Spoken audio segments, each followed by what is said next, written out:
an Envision Financial podcast with Luke Smith on Canberra's 2CC. Luke, good afternoon. Good afternoon, mate. How are you? Really well, thank you. Are you surviving lockdown or have you gone around the twist? Well, I'm not sure I was ever not around the twist. I could probably do with a shave, but that's about it, mate. It's business as usual, so we're extremely fortunate. So I don't complain about too much. People are giving themselves haircuts these days, and it's not always pretty. But of course, it's all going to come to an end, hopefully sooner rather than later. And that leads us to today's topic: how to stay in front financially when we do eventually get out of lockdown. And I suppose in many respects, being at home a lot more than we're accustomed to has, in fact, for many people, shown us just how much money we can save by not doing things. Yeah, look, this is a bit of a fun one, I guess, because the thing I got from last year especially was that this was actually surprising to people, because generally speaking, we have a fairly consistent routine in our life. We get up, get some breakfast, put the kids at school, shoot off to work, park the car, get a coffee, have some lunch, have a coffee, do something else, come home, grab some dinner, and repeat. So being at home, as you said, is really sort of broken that for people. And I guess today's topic's really just about thinking about slipping back into those routines, because the feedback I get is, I love all the money in the bank. I haven't been buying lunch. I haven't had 4 or 5 coffees a day, and there's things that I can continue to do to keep seeing the bank accounts get a little fatter and a little fatter, potentially for personal or investment purposes. So, I just wanted to touch on things to consider in a lighthearted sort of way, because it's very easy to get back in the office, get back into that routine and slip back into those spending behaviours, which can be, adversely detrimental. Yeah, and I know we've spoken before how little savings can add up to big reserves of cash in the bank. It chips away at a steady rate, a little at a time, and all of a sudden you've got a balance that is actually quite impressive. Now, we talk about the savings you can make by not drinking a coffee, for example. I know, though, that a lot of people are looking forward to getting back to the office so that they can get their favourite coffee from their favourite coffee shop. And I'm also pretty sure that the people who run those coffee shops are also looking forward to that. So maybe we'll just ration ourselves to 1 per day or something like that. Yeah, and I guess that's really like anything. I use the word budget and people start shaking that, I want them to live in a tent. It's not that at all. It's just about some moderation and the excess. Do you need 3 a day? Do you need 4 a day? You've probably made your lunch more in the last couple of months than in the last 5 years of your life. So why not keep doing it? Do you need to pop out and grab a sandwich and a coffee at lunch after a coffee at 10 and a short black at 3? And you start to think about that. 2 or 3 coffees a day, $60 a week, $250, or so a month across 12 months.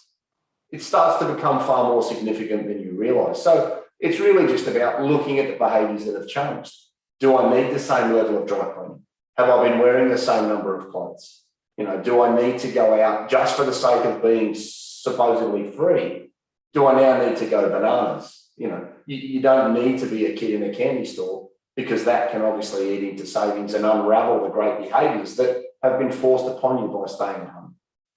The other interesting thing I've noticed during lockdown is that I've had the same 2 $50 notes in my wallet now for about 2 months. I haven't had to pull them out. You know what? I had this exact conversation with my father yesterday, and he said exactly the same. He got all excited about breaking one the other day because I think they must have had some dust on them because of quarantine. So exactly, it's a great example that, people can be cognizant of where their money's going. I'm not against spending by any stretch, and anybody that knows me knows I'm as loose as anybody else within reason. And I think that's the important thing. You've had some opportunity to save. You haven't been parking cars. You haven't been paying childcare. You haven't been, dry cleaning clothes. You haven't been eating out. It doesn't mean now you need to go and have a free-for-all. By all means, get out and support your local business. Get out and support cafes and restaurants within reason, but also then look to changes. We saw this week in the news that, bill providers, electricity and power, you can change in 2 days now, I think, instead of 3 months. from your energy provider. So, start looking at these things, because bills and the like have gone up because we've probably had heaters running. We've had lights on a lot longer because we've spent more time at home. So have a think about these outgoings. Check your bills, check your expenses. And if you're going back to work, do you need every subscription service on the telly? You can have maybe one or two of them. You probably don't need 5 anymore, because, we've got to get back to a new normal. The interesting thing, of course, is that while we may well have been not spending money that we would have otherwise spent, some of us are finding other ways to waste it, including, of course, online shopping. So what we've saved on the swings, we may not have, we may have also lost on the roundabouts. Look, 100%. And I think, the workforce is very similar. If you've got a staff member that's, suspiciously slow at doing things in the office, they're probably going to be suspiciously slow working from home. You've got a hardworking staff member in the office, you've probably got a hardworking staff member at home. And similar things happen when it comes to spending. If your spending discretion is a little unique, it's not going to stop you from in one hand and out of another. But all I want people to think about is a few little savings here and there at the end of the year or over the next 12 months can give you some opportunities to potentially throw some money into super in June, or pay a little bit extra off that investment property, or, cover some more of the kids' school fees, or whatever it may be that you've got going on in your life. Just don't have to race out and leap to excess straight away because we're now supposedly free. You've just started to address my next question, which is, okay, so we've successfully saved a bit of money. Now that we've put it aside, what should we do with it to make it count? Yeah, well, I think the important thing is where we know we've got good behaviours. If you have been saving a little bit extra, think about directing it into a separate bank account. Set up a direct debit, automate. If you don't have to think about it, it's far more repetitious and it's far more engaging because it's not something where the onus is on you. If you've got some extra funds, park them in an offset account. If you've got a little savings portfolio outside of superannuation in your own name, for example, maybe have a look at what you direct into that. Could you turn 100 a month into 200 a month? Could you turn 200 a month into 300 a month? So set up regular investments outside of super. Think about maybe salary sacrifice through your employer. If, again, your self-control is a little lacking, don't save up all of your money to put a contribution in June. Have a word to your HR and say, look, can you take 50 or 100 out of this pay each fortnight going forwards, and have it done for you so that you then save yourself from yourself and can continue to direct money to positive things, as well as having a little bit left for, eating out, having coffees and buying stuff you don't necessarily need. Yeah. And you talked about how we can maybe review our energy provider and see if we can get a better deal, review the number of subscription services we have and see if we really need all of them. In fact, it's a good opportunity to review everything, isn't it? While you're still in lockdown, before we emerge in the next few weeks, you could probably do a little audit of all the things you're spending on and try and figure out things that you don't necessarily need to spend on, or perhaps where you can get a better deal. Car insurance for one, house insurance for another, their mobile phone plan. Am I on the right plan, or am I still paying what I paid last year because that was the deal I signed up for then, even though there might be a better deal now? Look, exactly right. And I had a similar experience just recently. I rang up Foxtel and the guy told me that the boxes we had were obsolete and they haven't given those out in like 5 or 10 years. So, I've done exactly these sorts of things because you have had a little bit of extra time at home and you can do these sorts of things before you get back into the commuting of returning to the workforce. And I just think it's prudent to take stock of what happens. We get so caught up and we're so busy in a normal lifestyle that finding the time to do these things is extremely difficult. But if you're not commuting, and let's be fair, it saves us half an hour in the morning at best, that half an hour could be saved, or used wisely on these sorts of things without interrupting your day because, while you pop upstairs and make your lunch for the last couple of weeks, have a look at those sorts of things and just understand where your money's going. Again, you don't have to cut everything off, but if you can save a few here and a little bit there and a bit of that and a bit of this, you'd be amazed what you could potentially throw around at Christmas time on the kids or yourself, or when we can actually travel, throw it at some flights and get out to somewhere nice and warm, because ultimately everybody's busting to get on a plane and go somewhere once everybody's had their jabs. Yep, that's for sure. Now, so eventually the lockdown ends, presumably in a few more weeks, and businesses start to open up again. What are your tips now for people to actually keep the savings habits going after the lockdown ends and the temptations might increase? Yeah, I think the first thing they can do is look at the way that you've lived now and try and replicate that going forwards. If you've been out shopping, or one person's been going out shopping and buying the lunches for the week, continue to do that. Be a little bit more organised, maybe cook some stuff on the weekend and continue to take your lunch to work. If that saves you $50 a week or $200 a month, that's thousands of dollars a year. You can also look at, as I said before, directing some savings to a bank account. If you haven't been using certain parts of a car, then maybe look at your insurances. Can you save some money by having a policy that rewards you for driving less, or things of that nature? Think about automating your savings plans. Think about talking to HR and forcing yourself to live on potentially less by directing it to superannuation through salary sacrifice, so that, again, you don't have to think about it and you can live on the money that ends up in your account. And if part of that's going to superannuation, great. If you can start a little investment portfolio on your own name, maybe just start it with $50 or $100 a month or a fortnight, and then review it and see what's sloshing around after 3 months, and maybe bump it up a little bit. Because I've never had anybody say, oh, wow, that thing that I set up 5 years ago has now got 50 grand in it. Oh, what should I use that for? No one ever gets upset about that. They generally get upset about saying, oh, I wish I'd done this 5 or 6 years ago, because then I could have. And as soon as I hear the word I wish, then they're generally followed by tears and frustration. Yeah. Now, you've also suggested that when we set up a savings plan, we should set up savings goals along the way, and then maybe offer ourselves little rewards for hitting those goals. So what did you have in mind for that?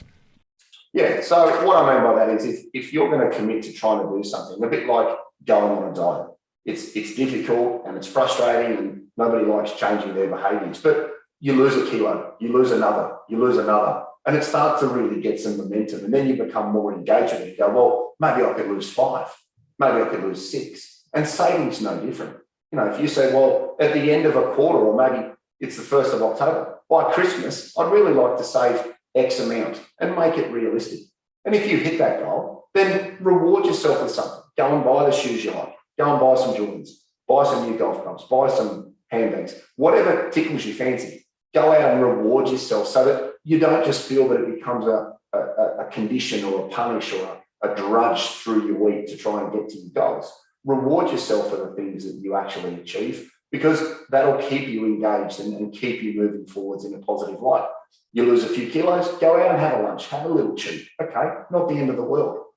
So just make sure that you've got things in moderation and you've got something to work towards, because it can be very rewarding seeing, an offset account grow. I know a lot of people tell me, oh, I've seen the offset account get to here and that's fantastic. We're going to try and get it to there. And, people then collectively become engaged in the process, which ultimately is just going to give you more choices and more flexibility, because you'll have more assets. Yeah, I guess it's probably not a good idea, though, to reach your savings goal and then go and spend the whole lot as the reward. Just, make it a small portion. Yeah, again, within moderation, right?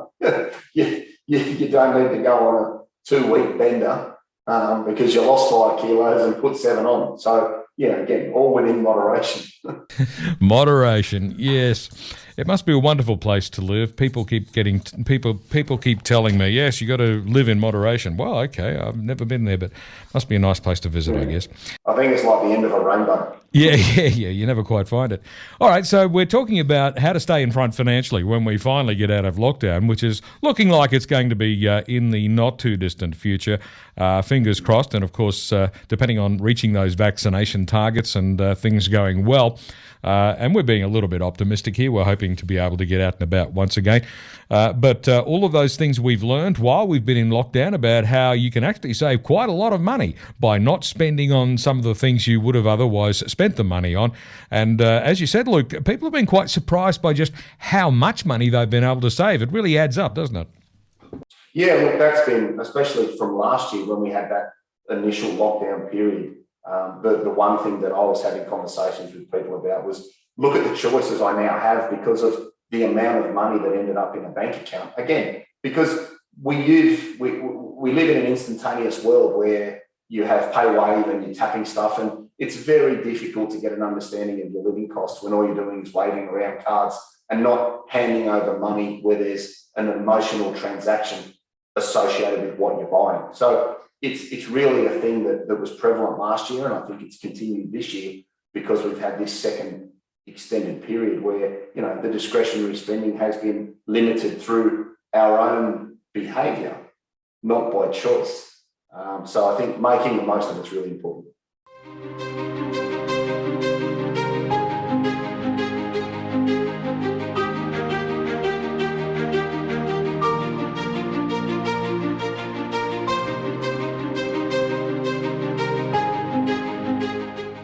So, Luke, tell me, what are the key things to consider when we do finally come out into the sunshine? So the first thing I'll be doing is look at the habits you had before you went into lockdown and consider whether they're good or bad. And some of the bad ones, like we've mentioned, going out for lunch and not taking something to work, having 4 or 5 coffees, staying after work, all of those sorts of things that soak up cash flow. See if you can maybe break that habit or go back into work with a new attitude that I will take lunch. I won't stay 4 nights a week after work and have beers. I'll only stay for 2 and try and continue those savings and limit that discretionary spending. Think about the fact that maybe, do I need 3 coffees a day? Maybe get 3 or 4 people in the office together, go and buy a machine. I have no doubt over 12 months you'll be light years in front, and you can still pop down in the morning and, you know, support your local cafe or coffee maker so that you do have that pinch of the real stuff and then everything else during the day. But again, little things add up to thousands of dollars over the course of 12 months. Make your lunch, take it in. Get your husband to make it. Get your wife to make it. If you're making it for the kids, maybe make one for yourself. 3 or 4 lunches a week could easily save you $100 without any trouble whatsoever. You start adding that up over the course of the year, that could be $5,000 or more. So little things make big impacts over an extended period of time. Carry some cash now that we can actually use it again. That's a great way to stay engaged with what you're buying and keep track of your outgoings. Whoop, whoop, whoop, with the pay wave, that's like kryptonite to trying to manage a budget. And if you do want to get a handle on where your money is going, a little trick is have a favourites in your iPhone and just take a photo of the receipt, do that for a couple of weeks, and then sit down and add them up and actually see where your money's going, because that's the easiest way to use a device that's permanently in your hand for most people. So it's easily accessible. Take a photo of the receipt, save it in a folder, and at the end of a month, sit down and work out where your money's going as the quickest and easiest way to have a little bit of fun and build an understanding of where your cash flow's at. And more importantly, reward yourself. If you reckon you can save $200 a fortnight, $500 a month, $5,000 a month, whatever scale of saving you're at, try and set a goal between now and Christmas in the short term. Don't make it 6 or 12 months because you'll become disenfranchised. Have a little short-term goal. If you hit that, then reward yourself, because it's supposed to be a bit of fun along the way, because we never know what's going to pop up in relation to expenses, water heaters, kids' teeth, and all of the other variables that sort of bite you in the bum when you least expect it. Oh, yes, those dental emergencies, they can be a real problem. So, Luke, where can listeners get more information? Yeah, so office number 6260-4749. We're open and trading like normal, which we're extremely appreciative of. envisionfinancial.com.au is the website. We've got the knowledge centre there. There's a range of calculators and written video, written information and video you can watch. We've also got the podcast, The Strategy Stacker Luke Talks Money. And importantly, we've got the YouTube channel, Envision Financial Canberra, where you can subscribe to that and watch the shows on your iPhone and pause it, make some notes, and you can do that from the comfort of your lounge room. So there's a little bit of something for everybody. There certainly is, Luke. We'll catch you again next Friday. See you next Friday.